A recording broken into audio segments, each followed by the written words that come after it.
எல்லாரும் கதை கேட்க ரெடியா?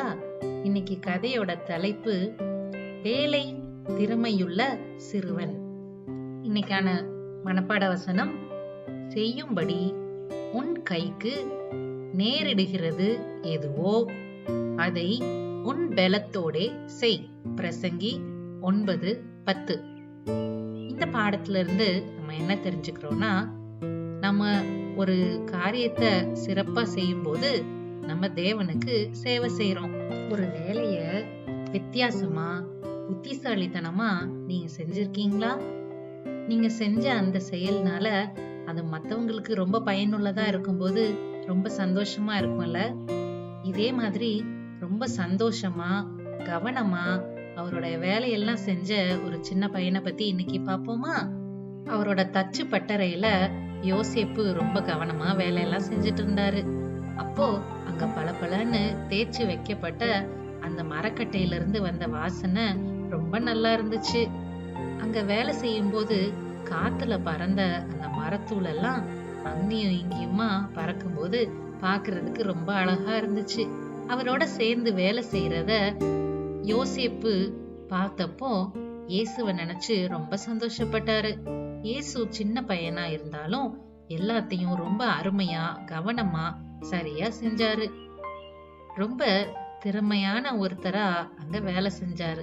யோசேப்பு அவர் செஞ்சிட்டு இருந்த வேலைய இயேசு கவனிக்கிறத அங்க பார்த்தாரு.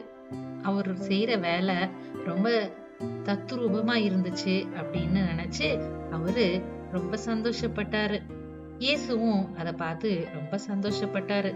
அப்பா, என்னால முடிஞ்ச வரைக்கும் நான் இதை செஞ்சிருக்கேன் அப்படின்னு இயேசு சொன்னாரு.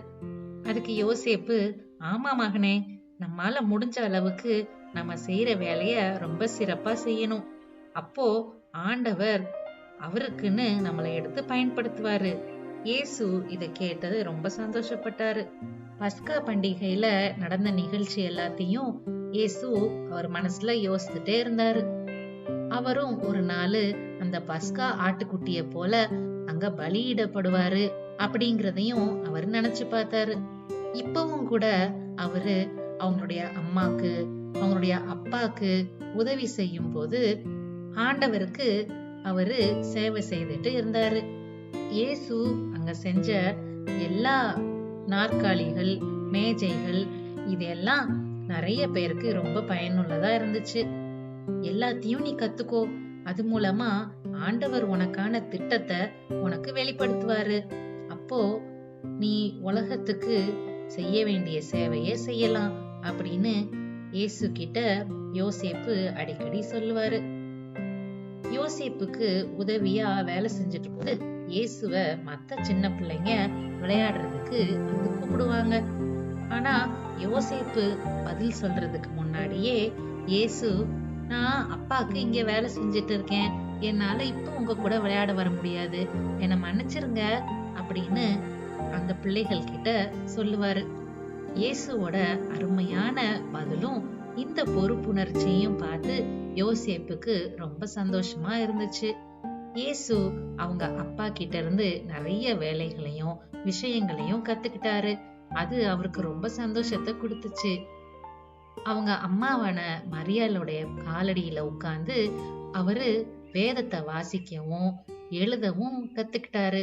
இயற்கை, இன்னும் அவங்கள வீட்டை சுத்தி இருந்த விலங்குகள், இதெல்லாம் பார்த்தும் நிறைய விஷயங்களை அவர் கத்துக்கிட்டாரு. அவங்க அம்மா தான் இயேசுவோட முதல் ஆசிரியை. இயேசு இது எல்லாத்தையும் சீக்கிரமா கத்துக்கிட்டத பார்த்து மரியாளும் ஆச்சரியப்பட்டாங்க.